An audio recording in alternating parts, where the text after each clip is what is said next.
Hello मेरे प्यारे बच्चों, तो कैसे हैं आप सब। उम्मीद करते हैं सब बढ़िया हो। तो प्यारे बच्चों, आज की इस वीडियो में हम लोग क्या स्टार्ट करने वाले हैं। हम लोग स्टार्ट करेंगे अपना क्वेश्चन नंबर 6 और एक्सरसाइज 6.4 का। और ये किसका है? स्क्वायर एंड स्क्वायर रूट का।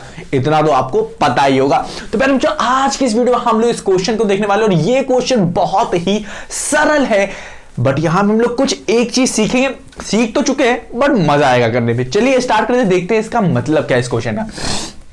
कह रहा है find the length of the side of a square whose area is 441।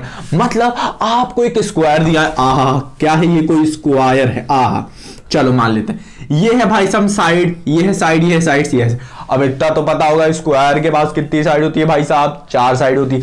सारी की सारी साइडें क्या होती हैं? इक्वल होती है। इक्वल क्या होती है? अगर नहीं पता इक्वल क्या होती है तो प्यारे बच्चों, क्वाड्रिलेटरल, ये क्या है? प्रॉपर्टी है भाई साहब। क्या है ये? प्रॉपर्टी है भाई साहब। ठीक है, प्रॉपर्टी ऑफ स्क्वायर है। अब मैं कहूं रेड लाल क्यों होता है सर जी? तो वो क्या है? रेड एक नाम दिया गया है। रेड क्या है? एक नाम दिया गया है लाल लाल दिखने वाले कलर को। ठीक है, समझ में आ रहा है कि नहीं?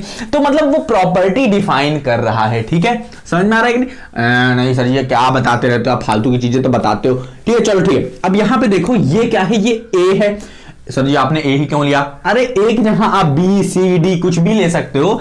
बस क्या है, ये जो लेंथ होगी, इस लेंथ को मैं मान रहा हूं ए। इस लेंथ को, ये वाली क्या होगी? ये भी ए होगी, ये भी ए होगी, ये भी ए होगी। एक जहां आप S S S A B B, मतलब B B B B B B B सबको ले सकते हो। सी सी सी सी भी ले सकते हो, D D D D D भी ले सकते हो। कुछ भी लेना चाहो ले सकते हो आप। अब यहां पे इतना मुझे बता दो कि भाई साहब एरिया ऑफ स्क्वायर क्या होता है। सर जी मैं ही सब बता दूंगा तो आप क्या बताओगे हैं? चलो ठीक है। एरिया ऑफ स्क्वायर होता है प्यारे बच्चों साइड इंटू साइड। क्या होता है? साइड इंटू साइड होता है। अरे सर जी क्या बता रहे हो, इतना तो मुझे नहीं पता। तो साइड इंटू साइड होता है। अब देखो, साइड इंटू साइड को क्या लिख सकते हैं? साइड क्या होगा? ए। तो साइड क्या है? ये ए है। दूसरा साइड भी क्या है? ए है। आहा, अब साइड इंटू साइड, ए इंटू ए को क्या लिख सकते हो? जैसे कि 6 इंटू 6 लिखते थे बाबू, तो इसको क्या लिख सकते हो? 36 तो लिख सकते हो। साथ ही साथ जैसे 6 का स्क्वायर लिख सकते हो। क्यों? क्योंकि 6 कितनी बार मल्टीप्लाई हो रहा है? 2 बार। तो 6 को एक कॉमन लेते हैं और इसका लिख देते हैं स्क्वायर। इसी तरीके से इसको मैं क्या करूंगा? लूंगा एक कॉमन और पावर क्या रख दूंगा? 2 कर दूंगा। क्योंकि ये जो पावर होती है, ये जो पावर होती है, ये क्या हो जाती है? ऐड हो जाती है। ये दोनों क्या होंगी? ऐड हो जाएंगे। तो 1 + 1 क्या हो जाता है? 2। तो अब मुझे लगता है थोड़ा समझ में आया होगा क्यों लिखे भाई साहब ए की पावर 2। आहा सर जी अब मजा आ रहा है, अब समझ में आ रहा है ऐसा क्यों लिखते हैं। चलो अब देखो प्यारे बच्चों, ध्यान से देखना, ध्यान से देखना। हमें दिया हुआ है क्वेश्चन में ए का स्क्वायर क्या है? ये है हमारी एरिया है। एरिया ऑफ स्क्वायर है, ये हमें दिया हुआ है, जो कि बराबर है किसके? 441 सेंटी है या मीटर? मीटर स्क्वायर के बराबर है। क्या है? मीटर स्क्वायर के बराबर है। अब यहां पे देख लो, ध्यान से देख लो। इसको मैं अगर रब कर दूं यहां पे, कोई बात नहीं है। तो ये भाई साहब हमको दिए हुए हैं, ये भाई साहब हमको दिया हुआ है। हमसे पूछ रहा है साइड फाइंड करो। आहा, लेंथ ऑफ साइड फाइंड करो। लेंथ ऑफ साइड क्या है? साइड क्या है? ए है। लेंथ ऑफ साइड क्या है? ए है। लेंथ ऑफ साइड क्या है? ए है। ए है। तो हमको भाई साहब ए की वैल्यू फाइंड करनी है। हमें दिया है ए का स्क्वायर दिया है। तो मतलब कहीं ना कहीं से हमें क्या करना पड़ेगा? इस स्क्वायर को हटाना पड़ेगा और ए की वैल्यू चाहिए भाई साहब। ए तो कैसे आएगा? इस स्क्वायर को कैसे हटाते हैं? दोनों तरफ स्क्वायर रूट लेके, क्या रूट लेके। तो सर जी ये क्या होता है? देखो ए का स्क्वायर लिखा हुआ है, हाँ कि ना? इस तरफ भी हम लोग स्क्वायर रूट लेंगे। ठीक है, इसी तरीके से हम लोग इधर भी स्क्वायर रूट लेंगे। ये अगर आप चाहो तो इसके अंदर लख लो, लख लो, लख लो, लख लो, लख लो मीटर स्क्वायर को। अब क्या होता है प्यारे बच्चों, ये जो रूट की वैल्यू होती है, ये जो रूट होता है इसकी वैल्यू होती है, वो होती है 1/2 होती है। ये क्या होती है? 1/2 होती है रूट की वैल्यू। तो ये क्या है? इस पूरे पे रूट लगा है, तो ये हो जाएगा ए का स्क्वायर तो है ही। अब ये पावर में जाएगा 1/2। ठीक है, मैं दिखाता हूं क्यों ये होता है डायरेक्टली। ठीक है, अब ये हो जाएगा क्या हमारा? ये हो जाएगा 4 की क्या हो जाएगा? 1/2 लिख सकते हो, बट कोई बात नहीं, इसे under the root metre square लिख सकते हो।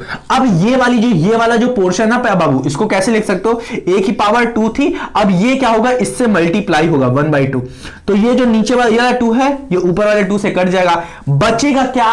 ए, क्या बचेगा ए, क्या बचेगा सिर्फ ए की पावर 1 या ए लिख दो, कोई बात नहीं, ए की पावर 1 को ए ही लिखते हैं, क्या लिखते हैं ए की पावर 1 को ए ही लिखते हैं, ठीक है। ये रफ वर्क है, ये रफ लिख देते हैं यहां पे दिखाने के लिए आपको। तो यहां पे पता चल गया कि हम लोग A equals to under the root 441 metre square है, हाँ कि ना। अब ये कोई भी चीज स्क्वायर में लिखी है तो ये बाहर अंडर रूट के बाहर अगर निकल के जाएगी, जैसे ये वाली गई बाहर गई, अंडर रूट के बाहर गई, तो ये क्या हो जाती है, मीटर हो जाती है। तो इसको हमने बाहर ही लिख दिया, मीटर लिख दिया, मतलब पावर तो गुल हो गई।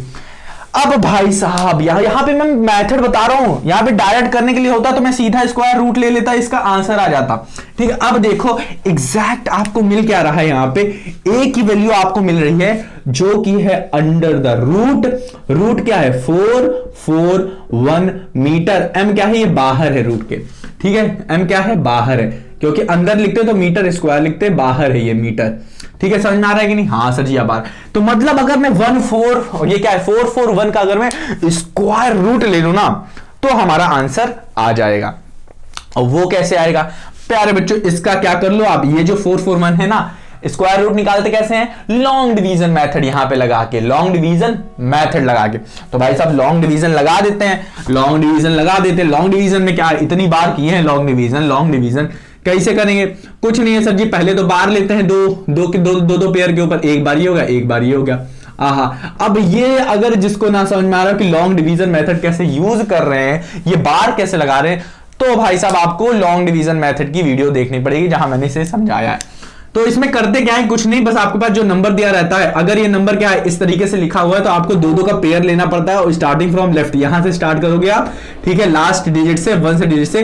तो यहां पे आपने पेयर लिया और यहां पे जो बचेगा उसको पेयर लेंगे, दो का पेयर लेके चलेंगे, लास्ट में अगर 1 बच जाता है तो भी कोई दिक्कत नहीं, उसको भी हम लोग पेयर मान लेंगे। यहाँ पे पेयर नहीं मानेंगे, मतलब उसके ऊपर बार लगा देंगे। चलो अब यहां पे हमें क्या करना है, स्क्वायर लेना है। तो हमें यहां पे एक ऐसी वैल्यू लिखनी है भाई साहब जिसका स्क्वायर, ये लॉन्ग डिवीजन मेथड लगा रहे, लॉन्ग डिवीजन मेथड, तो यहां पे एक ऐसी वैल्यू लेते हैं जिसका स्क्वायर या तो 4 आएगा या तो 4 से कम आए, ज्यादा ना आएगा, 3 ले लें, 3 का स्क्वायर ना हो जाता, तो 2 दूनी 4, 2 दूनी क्या हो जाता है 4 हो जाता है।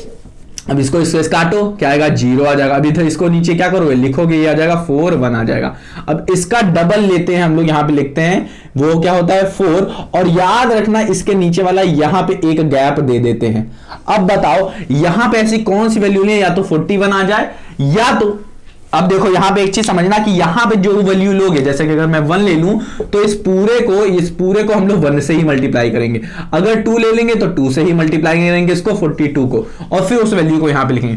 तो यहां पे हम भाई साहब 1 लेंगे और ये 41 1 से मल्टीप्लाई होगा तो देगा हमें क्या 41, और ये 1 यहां पे लिखेंगे हम लोग, तो एक ये वैल्यू थी, एक ये वैल्यू, मतलब 21 मिल गया। आंसर क्या आ गया, यहां 0 आ गया, और जैसे ही 0 आ गया अपना आंसर आ गया 21। तो इसका आंसर क्या होगा, एक की वैल्यू आ जाएगी 21 आ जाएगी, वो भी मीटर, 21 मीटर आ गई। अब यहां पे देखो इसे 2 ही स्टेप में लिखा जा सकता था, इतना लिखने की जरूरत नहीं है, अब ये बार बार करने की जरूरत नहीं है। आपको पता चल गया कि स्क्वायर रूट अगर कोई भी वैल्यू स्क्वायर में लिखी हुई है तो उसका स्क्वायर रूट ले लो, तो सिर्फ आपका क्या बचेगा, ए ही बचेगा। तो आप क्या इतना तो आप लिख सकते हो एक बार में, ठीक है, इसको लिख लो अच्छे से। अब मैं आपको बता दूं, ध्यान से देखो कि अगर आपको क्या दिया है, किसी भी वैल्यू जैसे ए है, एक्स है, कुछ भी है, अगर दिया है आपको कोई भी वैल्यू दिया, जैसे 144 मान लेते 144 दी होती, तो आपको क्या करना रहता, ए की वैल्यू निकालने के लिए सीधा आप क्या कहोगे, इसको स्क्वायर रूट इधर ले लो, स्क्वायर रूट इधर ले लो, सीधा आ जाएगा, इसकी वैल्यू ए आ जाएगी, और इसकी वैल्यू जो आप निकालोगे लॉन्ग डिवीजन से तो वो 12 आ जाएगी, हाँ कि ना। अब वो डिपेंड करता है सेंटीमीटर में दिया है, मीटर में दिया है। अगर ये मीटर में दिया होता, मीटर स्क्वायर में दिया होता तो ये मीटर हो जाता, अगर ये सेंटीमीटर स्क्वायर में दिया होता, हाँ कि ना, तो अंडर रूट में आ जाता तो ये सेंटीमीटर हो जाता, हाँ कि ना। समझ में आ रहा है कि नहीं। तो ये होता है, इस तरीके से हम लोग निकालते हैं। ये हमारा यहां मेन मोटिव था आपको ये समझाना कि वो जो स्क्वायर आ रहा था वो हट क्यों जा रहा था, क्यों हट रहा था, वो बताना था। काफी लोग को नहीं पता होता है, बट आपको अब पता होगा अगर आपने अच्छे से पढ़ा है, समझा है, और अभी तो बताया है ही मैंने प्यारे बच्चों। तो नन्हे मुन्ने प्यारे बच्चों, मिलते हैं अपनी अगली वीडियो में, तब तक अपना ख्याल रखो, और अगर ना समझ में आया तो इसे एक बार रिवाइज जरूर करना, आपको जरूर आएगा। अब हम लोग बढ़ते हैं अपने क्वेश्चन नंबर 7 पे, 8 पे, 9 पे, धीरे धीरे वहां पे पहुंचते हैं और उसको भी सॉल्व करते हैं। तो प्यारे बच्चों मिलते हैं अपनी अगली वीडियो में, तब तक अपना ख्याल रखो, ठीक है।